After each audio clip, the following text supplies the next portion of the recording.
So, Sarah, it's lovely to meet you. Likewise, likewise. Are you based in Vienna or? Yes, I'm based in Vienna. So, I'm since beginning of last year, I'm the leader of the team corporate at the Vienna Convention Bureau. The Vienna Convention Bureau being part of the tourist board, and as so many other convention bureaus, I'm sure you're familiar with. We are there to market the meeting destination, but also to be a service point for clients, to make our meeting planners' life easier. That's our main task. And personally, I've been with the Convention Bureau for 16 years now. Oh, okay. So for a long time with different functions, marketing in the US, marketing in the UK, and now with the team lead of the corporate team. And we just started with our cooperation with ICE. So we are excited to be on board and I think it's a great network. And I heard that you have been with ICE for a longer time already. Yes, yes, since it was just an idea in Anita's mind. Yeah. No, I think it's a fantastic initiative, and I do think, events are such a huge part of what particularly B2B, Yeah. marketing entails, and the teams are often not as recognized Yeah. for all of their efforts. So I think it's such a Yeah. brilliant initiative to Yeah. give people that greater recognition. And it's been fantastic to watch it grow so much from Yeah. the first year when we had a strike in the UK, a public transport strike, the first year on the day of the award ceremony. Oh no. And so I remember, Anita saying, "Oh my God, should we cancel? What do we do?" But we managed to get, probably 100 people in the first year, and it's just grown from there. So it's lovely to Fantastic. see it so established now. Great. And is anyone else from your team also working with ICE or in the corporation, or is it you representing EY in Well, ICE? so I am the representative on the steering committee, but Mhm. no, there's absolutely involvement from others. So my role is not just events. In fact, Yeah, yeah, no, I know. it, Yeah, it, yeah. it's broader, but we have a global strategic events leader Hmm. named Amanda Whitlock, Hmm. who is also involved. She's done one of the written my stories. So, Okay, great.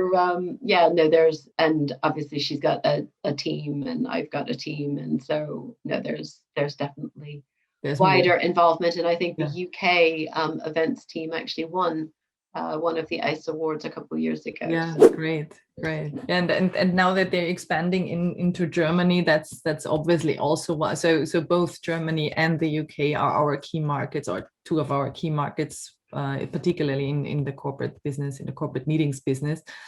And that's why we said, okay, this is the perfect time for us to join. yes, So indeed, and in fact, yes, our Germany business is not as involved at the moment, but yeah, as it yeah. gets off the ground, I'm hoping to introduce them. So yeah, Yeah, thank you. And I'm really curious, and I hope, I don't know yet if I can make it in July to London to the ICE and ICE Awards. I mean, I had my first vaccination already, so I will be done by that time. But I don't know if as we all know, as the travel corridors allow it already. So we'll no, see. indeed, I've had my first vaccination as well, and will have had my second by then. Yeah, But good.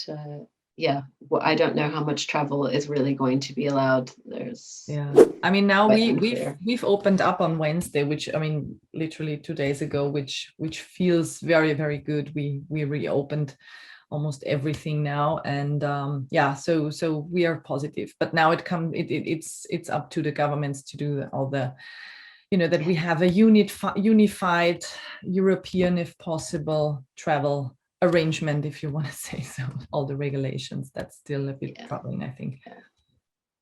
No, absolutely. Great. So should we start with the official part? Do Why you don't we feel ready? say, Anita, we're ready to start? Anita, we are ready to start. So, Sarah, thank you again for your time. It's lovely to have you here, and I'm pleased to be able to get to know you a little bit better. So in your role, I mean, being brand manager, brand marketing and communications director at EY, it must be a huge responsibility. So if you could tell me a little bit more about your role, that would be great to know. Sure. Well, and thanks. It's good to chat today.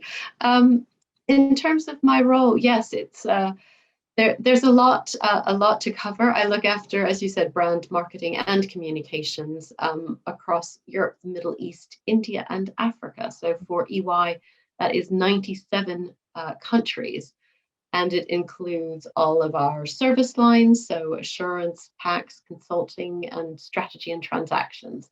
So it's quite a broad spectrum of services. I think maybe given the audience we're talking to here and the importance of events, it's worth perhaps reflecting on the role that events play in what I do in my role. So we use events in so many different ways. We enable our client-facing teams to engage with existing and potential clients. Events also play a powerful role in the way that we help to build our brand. So we have programs like Entrepreneur of the Year, which is a fixed part of our marketing activity, particularly for our EY private clients. And that culminates in events in many countries around the world, certainly within EMEA, and also in a World Entrepreneur of the Year event, which takes place and where we award somebody with a title of Entrepreneur of the Year on a global basis. And of course, the third area in which events play an important part of the role is around our internal communications and the way that we bring our people and our partners together across all of the countries to engage them in our global strategy, in the way that we're executing in the transformation of our business. So to me, yes, events are such a core part of all three aspects of what I do. That's quite a big task. When I was reading your job title, I thought, oh my God, this is a big area and a big task. Yes. So, and what of your role and your task, what is it that you enjoy most of your job? Yeah, I think it's hard to pick only one thing. So I might maybe touch on three things. The first, and I think this is true of almost any job anywhere, is the people. People are such an important part of what makes a job special, and EY has a great people culture, and I think that who I work with is something that really gives me great pleasure every day. The second is the very international aspect of what I do. I really love working across so many different countries, and the diversity of those cultures, the diversity of the people, and also the travel, at least back in the days when that was something that we could do. Still possible. Exactly, when that was possible. That's something that I really, really enjoy. And so that's also a great aspect. I think if I reflect on the sort of the content of what I do, perhaps the thing that I enjoy the most is the creativity, because creativity is really the one thing that differentiates brand marketing and communications as a discipline from so many other disciplines within the corporate context. And so I love the fact that I can bring that creativity into what I do each day. Which is great, and I would like to ask a concrete question in that circumstances. How do you stay or manage to stay creative in this situation we are in now? Because we sometimes find it. First of all, I think creativity sometimes needs time, and also the interaction, the live interaction with people. So, do you have a trick for that at the moment? It is a challenge. It is a challenge, I think, for everyone.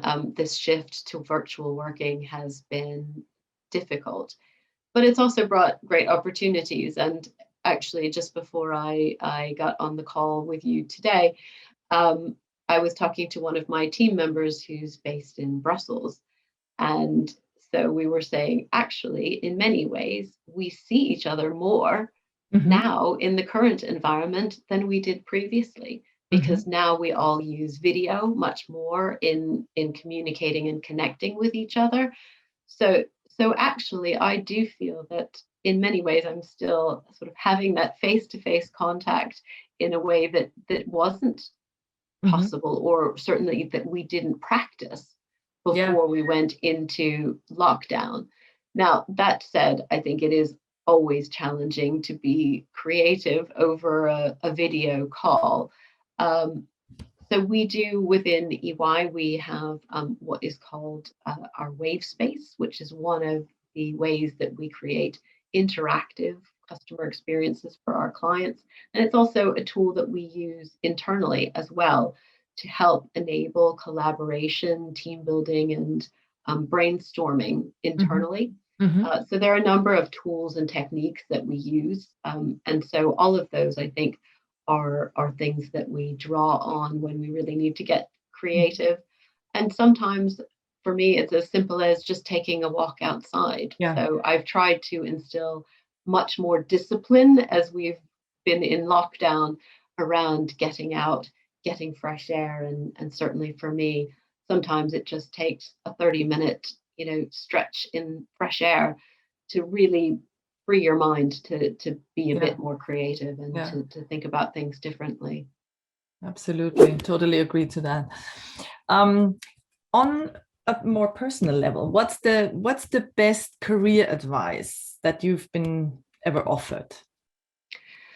Yes, well, I think probably I've had lots of great career advice over the years, but one of my previous employers did quite a bit actually to develop women in leadership positions.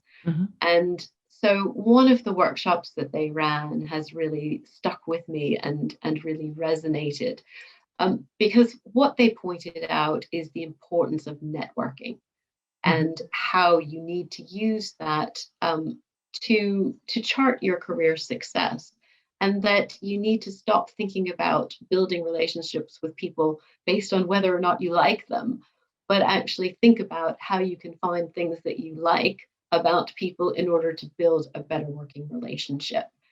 And I think that is something that perhaps women in particular sometimes tend to form relationships a bit more initially based on finding common ground, and not to think about it from the perspective of how can I find a point of connection with this person, but rather when they find a point of connection, they build a relationship. And I think thinking about it differently is actually an incredibly powerful piece of advice, and really can help people think differently about how they manage their career, and try to, I guess, develop a wider set of business relationships than you might otherwise do. Absolutely, yeah, great point. And to get to where you are now, what has been your biggest challenge so far? I think in many ways it's actually implementing the advice I've just shared with you. It is it is something that I think you find it more natural to build relationships with people who you have things in common with, and I don't always sort of maybe step back and think as strategically as I should about it. It feels a little calculating. And so I think, yes, trying to implement that advice in a way that feels consistent with who I am and my approach to work is probably, yes, one of the bigger challenges. One of the bigger challenges. And talking about challenges, and sometimes leadership is a challenge. What is, in your view, what makes a good leader? Yeah, to me, a good leader combines two things, really.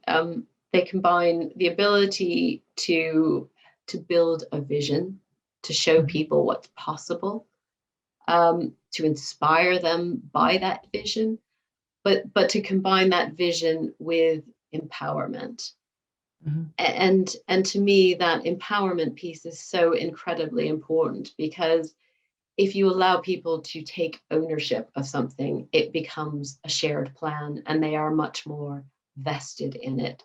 And I think not all people in leadership positions are able to release and relinquish control sometimes, to really empower people. And I think that is such a critical aspect of this. And if I think about, some of the people I've worked with over my career who have been great leaders, it is that combined element which is really what makes the best leaders, in my view, is that ability to say, okay, I probably got to where I am through having a great deal of control, but now that I'm in a leadership position, I'm going to think about how I actually use that leadership position to empower my team and to help them be successful. I can only confirm that I'm always nodding, but I have to say that I'm nodding. Yes, exactly. I see you nodding. I see you nodding. But just want to I guess our listeners can't. So the listeners are mentioning I'm nodding. And how do you continue to develop yourself and your skills? Yes, it's I think there's probably two key things for me. I've always been a huge advocate of learning on the job, and so I love finding roles that enable me to constantly learn new things, to take on new challenges, whether that's taking on additional projects or just sort of putting myself into a position where I can take on and learn something new. I think the second thing that I find really useful is actually judging awards, and so I often will volunteer to be a judge for marketing awards, or in the case of ICE, the ICE Awards. I've never been a judge for the ICE Awards, actually, but I think reading award entries and seeing what other companies are doing is just an incredibly powerful way of also expanding your horizons and thinking about what's happening in the marketplace, seeing what's sort of at the cutting edge, and it's a way to do it in a very sort of defined capacity. So to me, that's really a great tool that I love to use as a way to just keep my finger on the pulse. And then, of course, there's all the usual of reading lots, all of those good things. But to me, actually, it's getting involved in some of the awards entries that I think you get that in-depth look, really, at what other people are doing. And I'm particularly pleased to hear that, as I will be the judge for the German awards for the first time this year. So I'm very pleased to hear that. So now I even more look forward to that. Fabulous. Well, that's good to hear. And yes, I do think hopefully you'll find it enlightening, and it's always great to just then be able to share some of the things that you see with others. No, absolutely. I'm very curious, and I'm very much looking forward to it.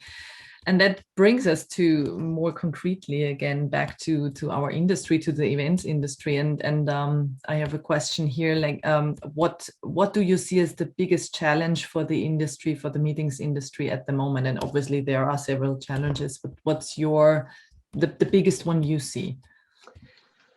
As you say, there are several challenges. I think if I reflect just on what is sort of top of mind for me at the moment, it is how do we get to this new hybrid world that we are re-entering. So we sort of had this very abrupt shift from everything being physical, or most things being physical, to everything being virtual and digital.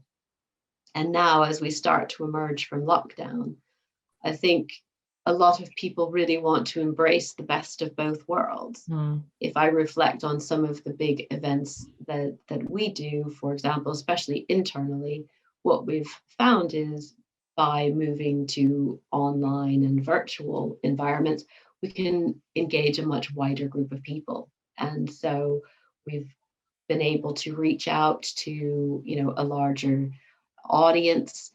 And we don't want to lose that as we move forward back into the physical world. But we don't necessarily also want to incur the cost of, bringing that larger audience together in one place. So thinking about how do we combine something that is a live event experience for some people while still engaging a virtual audience, I think that to me is a big one that we're all going to need to grapple with and to think about how we create that new balance. What's the right degree of interaction between the physical and the virtual, and how do we extract the best of both of those environments? Yeah, and I think it will also be, it is certainly also a budget question, because as we see it now, that sometimes that would mean it's almost like you do two events. If you do a proper hybrid, a proper digital version plus the live version.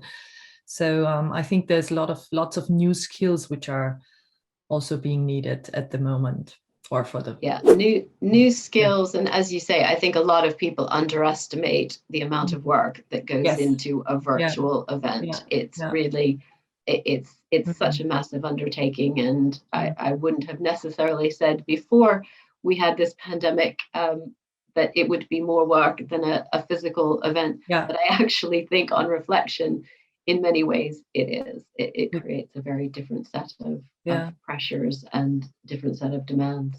Yeah, no, absolutely. And for closing this, any words of wisdom for those wanting to get ahead in our industry, particularly in the meetings industry? I would say two things, really. One is there's simply no substitute for experience. But I think sometimes people put too much pressure on themselves in terms of what type of experience that needs to be. So I think for people who really want to get into the industry, they should just embrace the fact that any experience is good experience.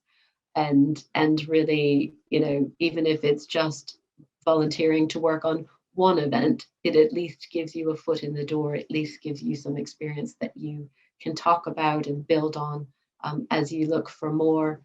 And I think the other is networking. People are often surprised if you reach out and you ask somebody for an informational chat, most people will say yes. And so I think definitely, finding people to talk to learn more about the industry, so that when you do go and have a job interview, that you can be, I would say, more articulate and demonstrate a better understanding of the industry and of what you yourself are looking for. So to me, those are probably the two big ones. Great. I don't know about you, whether you've got any advice for our listeners, because you've probably got great experience too. I can certainly underline the fact of building a network is, I think that's crucial. And what I found, being in this industry for over, I should say almost 30 years, so it's over 20. Let's say 20 plus. I find that our industry is very embracing. So you and this reflects to your earlier point. You can easily make friends, and I totally I have to say I can confirm that also on a personal level, that obviously you want to make friends and you want to network with the people where you find a common ground. But the challenge is, the longer you are in this industry, also to do it with people where you say, okay, this is someone I can learn from, no matter what the personal connection is. But it is a people's business. Our industry is a people's business, and we always say it's in our lingo we say it's B2B, but it's H to H, it's human to human, and that's the great thing about it. So I like that. That's very nice. H2H. H2H, yeah, I human might to steal human. that. Yes, That's please steal it. Please steal it. It's a we always great expression. yeah, because we say it's B2B. That came along when we were thinking about, you know, our brand, and to explain it, as you said in the beginning, and the meetings industry sometimes still needs to be needs to be talked about, and needs to strengthen its position within also the economic world, and talking about, okay, what is it that you are doing? And it's B2B, but we always say it's H2H. It's at the same point. So that's the great thing about it, I think. Yeah, no, absolutely. At the end of the day, people is everything, and hopefully, Exactly. even in a world of artificial intelligence and Yes. robotics, we won't lose that. We'll keep people at the center, as we often say in EY. Yes, absolutely. So I thank you very much, and I think we're closing our interview with these very wise and beautiful words. It was a Thank you great so much. pleasure. Thank you that they gave me the opportunity to interview you, and I hope to see you live soon. Although it was a great pleasure seeing you virtually, but I look forward to seeing you live and getting to know you live. Indeed, as you say, no substitute for live. But Yeah. thank you so much. It was a great pleasure to chat with you today. Thank you very much, and have a great weekend. As it is Friday Thank noon, you so we too. can look to the weekend already.